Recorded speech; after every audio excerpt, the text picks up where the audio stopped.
जय हिंद दोस्तों, आप सभी लोगों को नमस्कार। मैं चंदन सोनी अपने YouTube चैनल चंदन सोनी मैथ्स पे आप लोग का स्वागत करता हूं।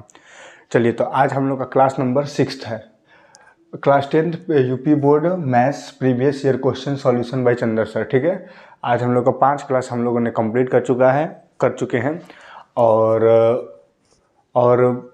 मेरे YouTube चैनल पर जाएंगे तो प्लेलिस्ट बना है प्रीवियस ईयर के नाम से, math previous year UP board.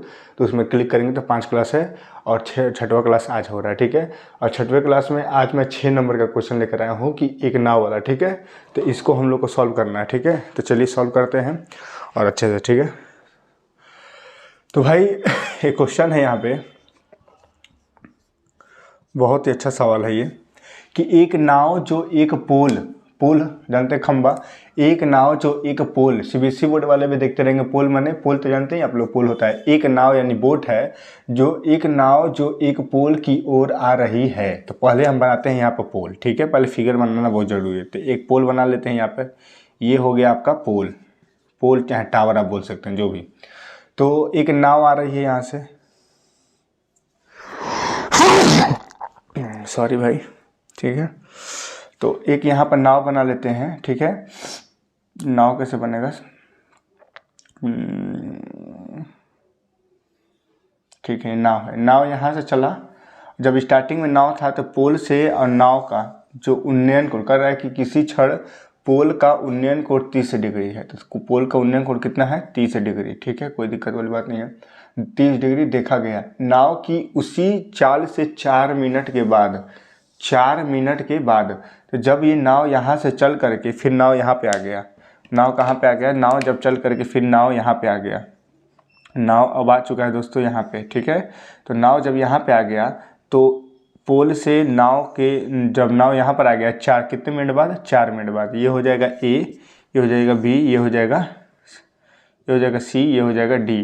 तो डी से लेके सी बिंदु तक आया तो 4 मिनट लग गया। समय कितना मिनट लग गया? 4 मिनट। 4 मिनट लग गया डी से सी तक आने में। तो फिर कह रहा है कि 4 मिनट लगा, तो 4 मिनट कह रहा है कि 4 मिनट चलने के पश्चात यानी कि आफ्टर, बाद में पोल का उन्नयन कोण 60 डिग्री हो गया। यहाँ पे कितना डिग्री हो गया? 60 डिग्री हो गया। ठीक है, तो 60 डिग्री हो जाता है तो नाव को उस खंबा यानी पोल माने खंबा तक पहुंचने में कितना समय और लगेगा? तो इस नाव को बी तक यानी यहाँ तक पहुंचने में कितना समय लगेगा, मतलब यहाँ ये वाला डिस्टेंस कवर करने में कितना समय टाइम लगेगा, ये पूछा है सवाल। 6 नंबर का सवाल है, तो बहुत आसान क्वेश्चन है। चलिए मैं सॉल्व करता हूँ। तो पहली बात कि 2 इक्वेशन यहाँ बनेगा। पहले लेंगे tan 30 डिग्री, तो tan 30 डिग्री बराबर हो जाएगा ए बी अपॉन में लंब बटे आधार होता है परपेंडिकुलर अपन हाइपोटेनस, तो ए बी अपन में क्या हो जाएगा? बी डी को क्या लिखेंगे हम लोग? देखिए, बी डी को लिख सकते हैं B C plus C D. तो यहाँ पे लिख देंगे B C plus C D. और tan 30 डिग्री का वैल्यू होता है 1/√3 इज इक्वल टू हो जाएगा ए बी अपॉन में B C plus C D. B C plus C D का मल्टीपल उधर करेंगे, इसका इसमें क्रॉस मल्टीप्लिकेशन, तो क्या हो जाएगा? B C plus C D is equal to A B √3 हो जाएगा। √3 को नीचे बुला देंगे तो क्या हो जाएगा? B C plus C D upon में √3 is equal to A B. ये इक्वेशन नंबर फर्स्ट आ गया। बात समझ में आ गया? इक्वेशन नंबर फर्स्ट tan 30 लेने पर। अब हम लोग लेंगे tan 60 डिग्री लेंगे। तो tan 60 डिग्री लेंगे तो क्या हो जाएगा? ये लेना पड़ेगा tan 60। तो tan 60 बराबर हो जाएगा परपेंडिकुलर यानी ए बी अपॉन में बेस क्या होगा? बेस ये होगा बी सी, तो यहाँ पे लिख देंगे बी सी। tan 60 डिग्री का वैल्यू हो जाएगा √3 upon is equal to A B upon में क्या होगा? बी सी का मल्टीपल करेंगे तो B C √3 is equal to A B. यह इक्वेशन नंबर 2 हो गया। अब यहाँ पर आप लोग देखेंगे कि from equation first and second से, फ्रॉम इक्वेशन फर्स्ट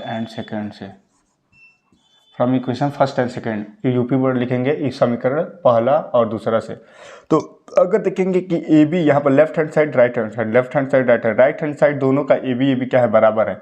जब ए बी दोनों आपस में बराबर है बाबू, जब ए बी दोनों आपस में बराबर है, ये ए बी उतना ही है, यहाँ भी ए बी इतना ही है, तो जब लाल बराबर है तो ब्लू भी बराबर होगा। ये ब्लू वाला लेफ्ट हैंड साइड भी आपस में क्या होगा? बराबर होगा। तो यहाँ पर लिख लेते हैं कि B C plus C D upon √3 is equal to B C √3 कुछ नहीं तो नीचे 1 हो गया। फिर इसका इस पर मल्टीपल करेंगे तो क्या हो गया आप देखिए, BC + CD = इसका रूट में 3 का मल्टीपल तो 3 होगा, 3 का मल्टीपल BC में करेंगे तो क्या हो जाएगा 3BC हो जाएगा, और BC उधर जाएगा तो क्या हो जाएगा 3BC माइनस का BC हो जाएगा बराबर CD हो जाएगा। तो यहाँ पर हो जाएगा 2BC = CD। तो यहाँ से BC अपॉन में CD आ जाएगा नीचे, और यहाँ पर क्वेश्चन तो 1 है तो 1 यहीं पर रहेगा, और ये नीचे आ जाएगा 2 हो जाएगा। या फिर आप लोग यहीं से समझ सकते हैं कि सर जो CD आया है, CD क्या है BC का डबल है, यानी कि CD जो होगा BC का डबल होगा। CD की वैल्यू BC का दोगुना है, यानी कि CD का वैल्यू अगर यहाँ पर BC का वैल्यू यहाँ पर मान लीजिए कि BC का वैल्यू x मीटर का है, x यूनिट मान सकते हैं, चाहे मीटर मानेंगे जो भी मान सकते हैं, x यूनिट मानिए क्योंकि मीटर में तो क्वेश्चन है नहीं, x यूनिट का है तो x यूनिट का डबल करेंगे तो ये 2x यूनिट का होगा, 2x यूनिट का होगा। बात समझ में आ रहा है। इसका BC का डबल कौन है CD। या फिर ऐसे देखिए BC का वैल्यू कितना है 1, तो BC का वैल्यू है 1 यूनिट, मतलब x मान लीजिए चाहे 1x मान लीजिए चाहे x कुछ भी मानिए, और CD का है डबल, मतलब कि CD 2 है और BC 1 है, CD 2 है और BC 1 है, CD 2 है और BC 1 है।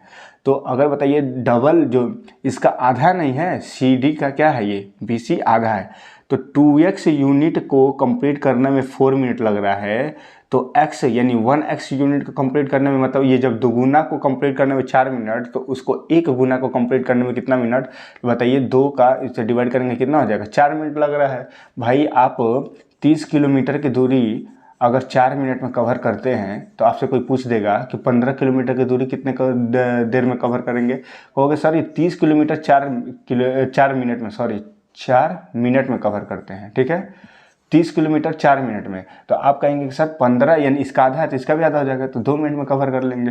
बोलिए बस समझ में, ऐसे तो पॉसिबल नहीं है, 15 किलोमीटर थोड़ी होगा, यहाँ पे कुछ और मान लीजिए, ठीक है 15 किलोमीटर 2 मिनट में थोड़ी, कोई एयरप्लेन है क्या। आप मान लीजिए 2 किलोमीटर की दूरी, 2 किलोमीटर की दूरी 4 मिनट में कवर करते हैं, तो 1 किलोमीटर कितना में हो जाएगा 2 मिनट में हो जाएगा। बिल्कुल सही बात है, एयरप्लेन से हम लोग कर सकते हैं भाई, ठीक है। तो उसी तरह है कि 2x का मान यहाँ पर अगर डबल है तो 4 मिनट में कवर कर रहा है, तो इसका आधा है, इसका आधा है ये, तो कितना मिनट में कवर करेगा, तो t का मान हो जाएगा 2 मिनट में, 2 मिनट में ये कवर कर लेगा। यही क्वेश्चन था, 6 नंबर का क्वेश्चन आपके एग्जाम में पूछेगा, तो ये वन ऑफ द बेस्ट सवाल था, ठीक है। और एक और सवाल मैं आप लोगों को करा देता हूँ, ठीक। तो चलिए, आपको ये क्वेश्चन आपको अच्छे से समझ में आया होगा। अगर अच्छा लगे तो लाइक शेयर सब्सक्राइब करना ना भूलें, शेयर कर दिया करिए अपने जितने भी दोस्त हैं। बोर्ड के एग्जाम आ रहा है, आप लोग मन लगा के पढ़ाई करिए और समझिए। 6 नंबर का क्वेश्चन है, बेहतरीन क्वेश्चन है। अब हम लोग एक और क्वेश्चन को करने वाले हैं, ठीक है।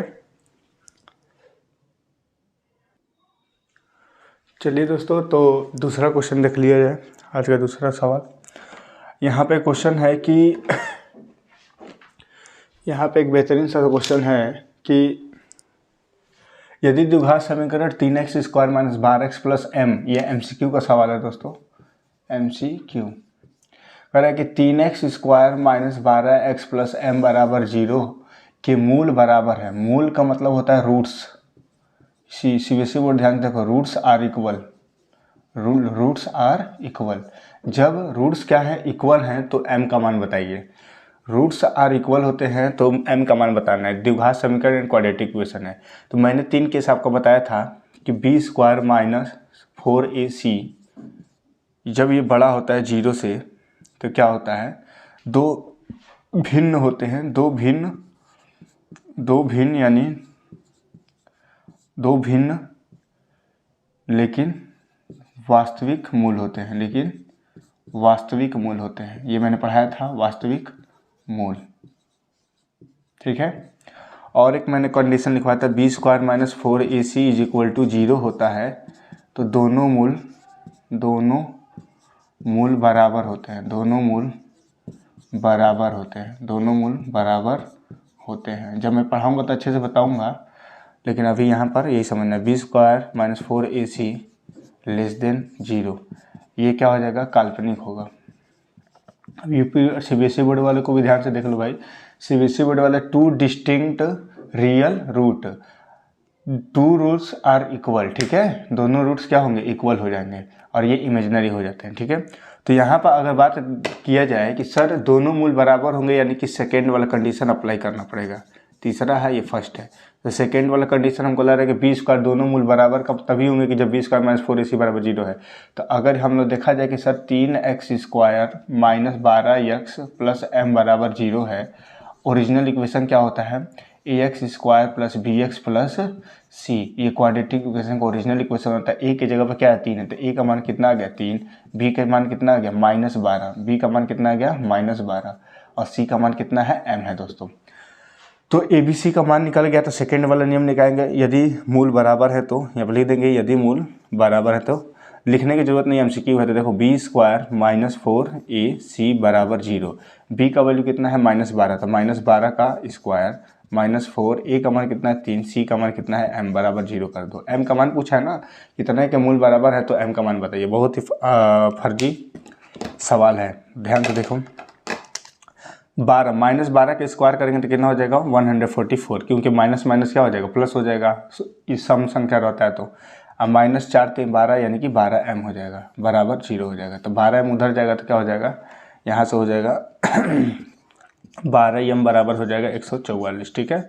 ये उधर चला जाएगा तो पॉजिटिव 12 से 12 कट गया तो m बराबर कितना आ जाएगा 12। Option number D, option number D, D यानी कि m = 12। तो आई थिंक आप लोग को ये वीडियो समझ में आ गया होगा, क्वेश्चन दोनों समझ में आ गए होंगे, दोनों ही एग्जाम के क्वेश्चन थे और मैंने कराया। इस प्रकार से ही क्वेश्चन पूछे जाते हैं, ठीक है। MCQ मैंने कराया 2 नंबर का कराया, 6 नंबर का कराया, अब 4-4 नंबर के भी क्वेश्चन उठाएंगे, लगातार प्रैक्टिस करते रहेंगे 15 जनवरी तक। फिर मैं CBSE बोर्ड का भी कराऊंगा, ठीक है। तो मतलब जब तक एग्जाम नहीं हो तब तक मैं प्रैक्टिस ही कराता रहूँगा, बीच में वो कैब सैटरडे संडे को बुना के लिए आ जाएगा, ठीक है।